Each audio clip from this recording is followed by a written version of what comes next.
ಓಂ ಸದ್ಗುರುನಾಥ ಶರಣಂ ಜಯ ಜಯ. ಓಂ ಸಚ್ಚಿದಾನಂದ ಶರಣಂ ಜಯ ಜಯ. ಎಲ್ಲರಿಗೂ ನನ್ನ ನಮಸ್ಕಾರಗಳು. ಜ್ಞಾನೇಶ್ವರಿ ಗೀತಾಮೃತ. ಕೃಷ್ಣ ಪರಮಾತ್ಮನು ಅರ್ಜುನನಿಗೆ ಉಪದೇಶವನ್ನು ಮಾಡ್ತಾ ಇದ್ದ. ಸ್ವಧರ್ಮಾಚರಣೆಯನ್ನು ಮಾಡಬೇಕು. ಸ್ವಧರ್ಮದಿಂದ ಗಳಿಸಿದಂತಹ ಲಾಭದಿಂದ ಅನ್ನವನ್ನು ಪರಮಾತ್ಮನಿಗೆ ಅರ್ಪಿಸಬೇಕು. ಈ ರೀತಿಯಲ್ಲಿ ಹೇಳ್ತಾ ಇದ್ದ. ಸರ್ವೇ ಸಾಮಾನ್ಯವಾಗಿ ನಾವೆಲ್ಲ ಅನೇಕ ಕಡೆ ಒಂದು ಮಂತ್ರಘೋಷದ ವಾಕ್ಯಗಳ ರೀತಿಯಲ್ಲಿ ಒಂದು ಮಾತನ್ನು ಕೇಳ್ತಾ ಇದ್ದೋ. ಅದನ್ನು ಎಲ್ಲರೂ ಬಹಳ ಕಲಿಯುವುದಕ್ಕೆ ಹೇಳುವುದಕ್ಕೆ ಬಹಳ ಆಸಕ್ತಿಯನ್ನು ತೋರ್ತಾ ಇದ್ದಂಥ ಮಾತು ಒಂದಿತ್ತು. ಅದು ಭಗವದ್ಗೀತೆಯ 14 ಮತ್ತು 15ನೇ ಶ್ಲೋಕಗಳು. 3ನೇ ಅಧ್ಯಾಯದಲ್ಲಿ 14 ಮತ್ತು 15ನೇ ಶ್ಲೋಕಗಳಾಗಿತ್ತು. ಅದು ಜನ ಎಲ್ಲ ಶ್ಲೋಕ ರೀತಿಯನ್ನು ಅದನ್ನು ಪಠಿಸುವುದೇ ಒಂದು ಮಹಾ ಸಾಧನೆ ಅನ್ನೋಂಗೆ ಹೇಳ್ತಾಯಿದ್ರು. ಅದರ ಅರ್ಥ ಏನಿರ್ತದೆ, ಶ್ಲೋಕ ಏನು ಅಂತ ಅಂದರೆ ಎಲ್ಲರಿಗೂ ಪರಿಚಿತವಾದಂಥ ಶ್ಲೋಕ. ಅನ್ನಾದ್ ಭವಂತಿ ಭೂತಾನಿ ಪರ್ಜನ್ಯಾದ್ ಅನ್ನ ಸಂಭವ ಯಜ್ಞಾದ್ ಭವತಿ ಪರ್ಜನ್ಯೋ ಯಜ್ಞ ಕರ್ಮ ಸಮುದ್ಭವ ಕರ್ಮ ಬ್ರಹ್ಮೋದ್ಭವಂ ವಿದ್ಧಿ ಬ್ರಹ್ಮಾಕ್ಷರ ಸಮುದ್ಭವಂ ತಸ್ಮಾತ್ ಸರ್ವಗತಂ ಬ್ರಹ್ಮ ನಿತ್ಯಂ ಯಜ್ಞೆ ಪ್ರತಿಷ್ಠಿತಂ. ಅಂದರೆ ಇದನ್ನು ಯಾವುದೋ ಮಂತ್ರವೇನೋ, ಈ ಮಂತ್ರವನ್ನು ಹೇಳಿದ್ರೆ ಸಕಲ ಸಿದ್ಧಿ ಆಗ್ಬಿಡ್ತಿದೇನೋ ಅನ್ನೋ ರೀತಿಯಲ್ಲಿ ಹಠಕ್ಕೆ ಬಿದ್ದು ಎಲ್ಲ ಇದನ್ನು ಕಲಿತಾ ಇದ್ರು. ಸಂಸ್ಕೃತದಲ್ಲಿದೆ ಈ ಮಾತು, ಆದರೆ ಅದರ ಅರ್ಥವನ್ನು ತಿಳಿದು ಪಾಲನೆ ಮಾಡಿದ್ರೆ ಮಾತ್ರ ಅದು ಸಾರ್ಥಕವಾಗಿದೆ ಹೊರತು ಕೇವಲ ಈ ಮಂತ್ರವನ್ನು ಅಭ್ಯಾಸ ಮಾಡಿ ಪಠನೆ ಮಾಡ್ತಿದ್ರೆ ಏನು ಪ್ರಯೋಜನ? ಅದರ ತಿರುಳನ್ನು ತಿಳಿದೆ, ಅದರ ಅರ್ಥವನ್ನು ತಿಳಿದೆ ಏನು ಪ್ರಯೋಜನ? ಅನ್ನಾದ್ ಭವಂತಿ ಭೂತಾನಿ ಪರ್ಜನ್ಯಾದ್ ಅನ್ನ ಸಂಭವ ಯಜ್ಞಾದ್ ಭವತಿ ಪರ್ಜನ್ಯೋ ಯಜ್ಞ ಕರ್ಮ ಸಮುದ್ಭವ ಕರ್ಮ ಬ್ರಹ್ಮೋದ್ಭವಂ ವಿದ್ಧಿ ಬ್ರಹ್ಮಾಕ್ಷರ ಸಮುದ್ಭವಂ ತಸ್ಮಾತ್ ಸರ್ವಗತಂ ಬ್ರಹ್ಮ ನಿತ್ಯ ಯಜ್ಞೆ ಪ್ರತಿಷ್ಠಿತಂ. ಅಂದರೆ ಹೇ ಅರ್ಜುನ, ಸರ್ವ ಪ್ರಾಣಿಗಳು ಜೀವಿಸುವುದಕ್ಕೆ ಅನ್ನವೇ ಮೂಲ ಸಾಧನವು.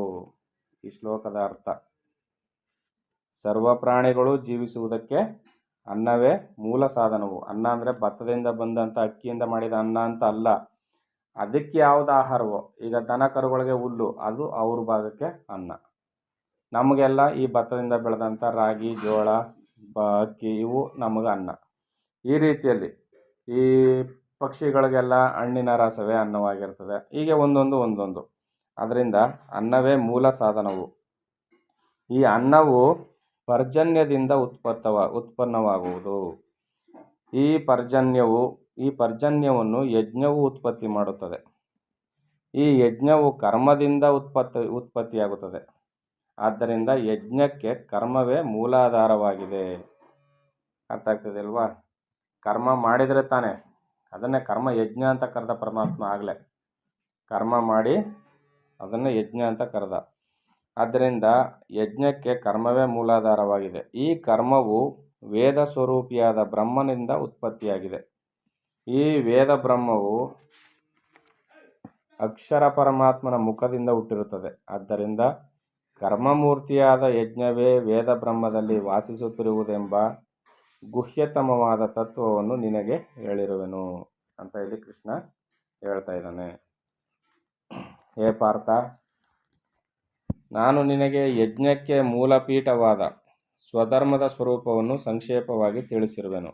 ಹೌದಲ್ವಾ? ಸ್ವಧರ್ಮವನ್ನು ಹೇಗೆ ಆಚರಣೆ ಮಾಡಬೇಕು, ಯಜ್ಞ ಹೇಗೆ ಮಾಡಬೇಕು, ಎಲ್ಲವನ್ನು ನಾನು ನಿನಗೆ ಹೇಳಿದ್ದೀನಿ, ಸಂಕ್ಷಿಪ್ತವಾಗಿ ಚಿಕ್ಕದಾಗಿ ಹೇಳಿದ್ದೀನಿ. ಆದರೆ ಭ್ರಾಂತಿಯಿಂದ ಉನ್ಮತ್ತನಾದ ಪುರುಷನು ಸ್ವಧರ್ಮ ಯಜ್ಞವನ್ನು ಮಾಡದೆ ಇಂದ್ರಿಯ ಲಾಲಸೆಯನ್ನು ತೀರಿಸಿಕೊಳ್ಳುವುದಕ್ಕಾಗಿಯೇ ಜೀವಿಸಿರುವೆನೆಂದು ತಿಳಿದಿರುವುದರಿಂದ ಆತನು ಪಾಪರಾಶಿಯಾಗಿ ಭೂದೇವಿಗೆ ಭಾರವಾಗಿರುವನು.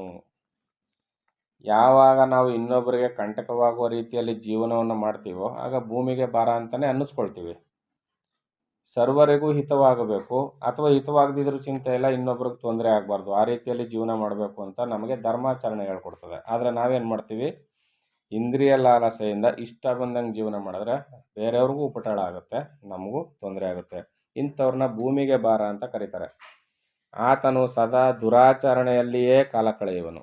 ಅಕಾಲದಲ್ಲಿ ಆಕಾಶದಲ್ಲಿ ಬರುವ ಮೇಘಗಳು ವ್ಯರ್ಥವಾಗುವಂತೆ. ಈಗ ನಾವು ನೋಡ್ತಾ ಇರ್ತೀವಿ, ಇದ್ದಕ್ಕಿದ್ದಂಗೆ ಮೋಡಗಳು ಬಂದ್ಬಿಡ್ತವೆ, ಇನ್ನೇನು ಇದ್ದಕ್ಕಿದ್ದಂಗೆ ಬಿಸಿಲಲ್ಲಿ ಮೋಡ ಬಂದ್ಬಿಡ್ತಲ್ಲ, ಮತ್ತು ಮಳೆ ಬರ್ಬೋದೇನೋ ಅಂದ್ಕೊಂಡ್ರೆ ಮತ್ತೆ ಗಾಳಿ ಆರಿಸ್ಕೊಂಡು ಹೊಂಟೋಗಿರುತ್ತೆ, ಹೊರ್ಟೋಯ್ತು ಅಂತ ತಿಳ್ಕೊಳ್ತೀವಿ. ಆ ರೀತಿಯಲ್ಲಿ ಬರುವ ಮೇಘಗಳು ವ್ಯರ್ಥವಾಗುವಂತೆ ಇಂತಹ ಪುರುಷನ ಜೀವಿತವು ವ್ಯರ್ಥವೇ ಸರಿ. ಸ್ವಧರ್ಮ ನಿಷ್ಠೆಯನ್ನು ತೊರೆದು ವ್ಯರ್ಥವಾಗಿ ಜೀವಿಸುವಂತಹ ಉನ್ಮತ್ತನ ಕ್ರಿಯೆಯಿಂದ ಬರುವ ಉಪಯೋಗವೇನು? ಲೋಕ ಸೇವೆಯನ್ನು ಮಾಡದವನ ವರ್ತನೆಯು ಮೇಕೆಯ ಕೊರಳಿನಲ್ಲಿ ನೇತಾಡುವ ಸ್ತನಗಳಂತೆ ನಿರುಪಯೋಗಿ ಎಂದು ಭಾವಿಸಬೇಕು. ಈ ಆಡು ಕುರಿಗಳಲ್ಲಿ ಗಂಟೆಗಳ ಥರ ಎರಡು ತೊಟ್ಟುಗಳ ರೀತಿಯಲ್ಲಿ ನೇತಾಡ್ತಿರುತ್ತೆ ಕುತ್ತಿಗೆ ಕೆಳಭಾಗದಲ್ಲಿ.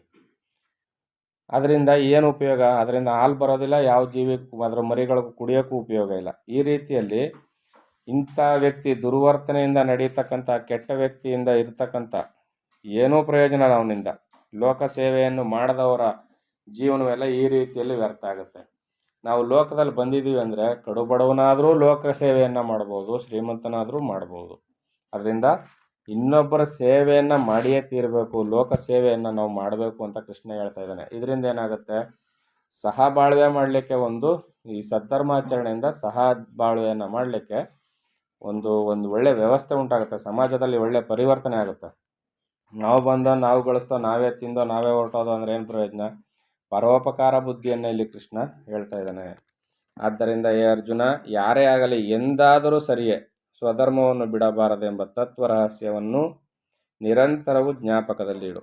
ಏಕಮನಸ್ಸಿನಿಂದ ಆಚರಿಸುತ್ತಿದ್ದರೆ ಸುಖ ಸಂಪತ್ತು ಪ್ರಾಪ್ತವಾಗುವುದು. ಮನುಷ್ಯ ಶರೀರವನ್ನು ಧರಿಸಿದಾಗಲೆಲ್ಲ ಕರ್ತವ್ಯ ಕರ್ಮವನ್ನು ಆಚರಿಸಬೇಕು.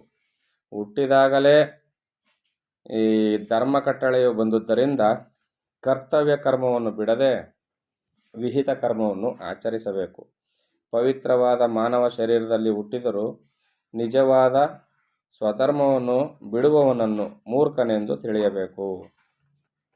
ಈಗ ಎಲ್ಲ ಅರಿವು ಇರ್ತಕ್ಕಂಥ ಈ ಮಾನವ ಧರ್ಮದಲ್ಲಿ ಹುಟ್ಟಿ ನಾವು ಸತ್ಕರ್ಮವನ್ನು ಆಚರಿಸಿ ಧರ್ಮ ರೀತಿಯಲ್ಲಿ ನಡೆದುಕೊಳ್ಳದೆ ಸಹಬಾಳ್ವೆಯನ್ನು ಬಾಳದಿದ್ದರೆ ಮನುಷ್ಯ ಶರೀರವನ್ನು ಧರಿಸಿ ಬಂದು ಏನು ಪ್ರಯೋಜನ ಅಂತ ಕೃಷ್ಣ ನಮಗೆ ಒಂದು ಪ್ರಶ್ನೆಯನ್ನು ಕೇಳುವಂಥ ರೀತಿಯಲ್ಲಿ ಮಾತುಗಳನ್ನ ತಿಳಿಸ್ತಾ ಇದ್ದಾನೆ.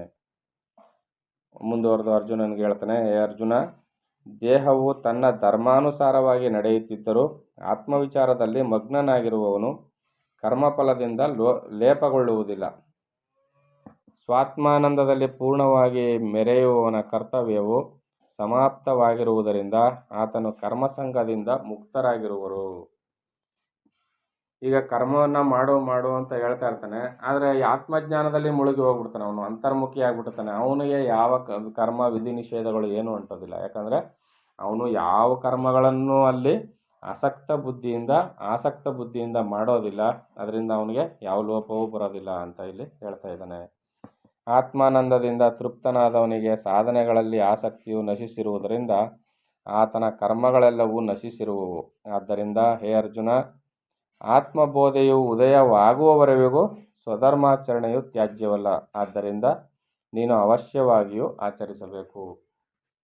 ನೀನು ಅರ್ಜುನ, ನಾನು ಯುದ್ಧ ಮಾಡಲಾರೆ ಅಂತ ಹೇಳ್ತೀಯಲ್ಲಪ್ಪ, ನೀನು ಪರಮಾತ್ಮನಲ್ಲಿಯೇ ಮನಸ್ಸನ್ನು ಲೀನ ಮಾಡಿ ಸದಾಕಾಲ ನೀನು ಪರಮಾತ್ಮ ಚಿಂತನೆಯಲ್ಲಿಯೇ ಮುಳುಗೋಗಿದ್ದರೆ ನಾನು ನಿನ್ನ ಕರ್ಮ ಮಾಡು ಕರ್ತವ್ಯ ಮಾಡು ಅಂತ ಹೇಳ್ತಾ ಇರಲಿಲ್ಲ. ಆದರೆ ನೀನಿನ್ನೂ ಪ್ರಾಪಂಚಿಕ ವ್ಯವಹಾರದಲ್ಲಿ ಇದ್ದೀಯ, ನೀನಿನ್ನೂ ಬ್ರಹ್ಮಜ್ಞಾನಿ ಆಗಿಲ್ಲ. ಅದರಿಂದ ನೀನು ಆತ್ಮಬೋಧೆ ಆಗುವವರೆಗೂ ನಿನಗೆ ಪರಬ್ರಹ್ಮಜ್ಞಾನ, ಸರ್ವ ಜಗತ್ತು ನನ್ನಂತೆ ಪರಬ್ರಹ್ಮ, ನಾನು ಸಹಿತ ಸರ್ವ ಜಗತ್ತು ಬ್ರಹ್ಮ ಸ್ವರೂಪವಾಗಿದೆ ಅಂತ ನಿನಗೆ ಎಲ್ಲಿವರೆಗೂ ತಿಳಿಯೋದಿಲ್ವೋ ಅಲ್ಲಿವರೆಗೂ ನೀ ಕರ್ಮವನ್ನು ಮಾಡಿಯೇ ತೀರಬೇಕು, ತ್ಯಾಜ್ಯ ಮಾಡಲಿಕ್ಕೆ ಸಾಧ್ಯ ಇಲ್ಲ ಅಂತ ಅರ್ಜುನನಿಗೆ ಉಪದೇಶವನ್ನು ಮಾಡ್ತಾನೆ. ಹೇ ಅರ್ಜುನ, ಇಂದ್ರಿಯಗಳನ್ನು ನಿಗ್ರಹಿಸಿ ಫಲಾಸೆಯನ್ನು ತೊರೆದು ಸ್ವಧರ್ಮವಾದ ವಿಹಿತ ಕರ್ಮವನ್ನು ಆಚರಿಸುವವರೇ ಸತ್ಯವಾಗಿಯೂ ಮೋಕ್ಷವನ್ನು ಪಡೆದು ಬ್ರಾಹ್ಮಿ ಸ್ಥಿತಿಯಲ್ಲಿರುವರು. ಅಂಥವರೇ ನಿಜವಾದ ಪರಮಾತ್ಮನನ್ನು ಅನುಭವಿಸುವವರು ಅಂತ ಇಲ್ಲಿ ಅರ್ಜುನನಿಗೆ ಕೃಷ್ಣನು ಹೇಳ್ತಾ ಇದ್ದಾನೆ.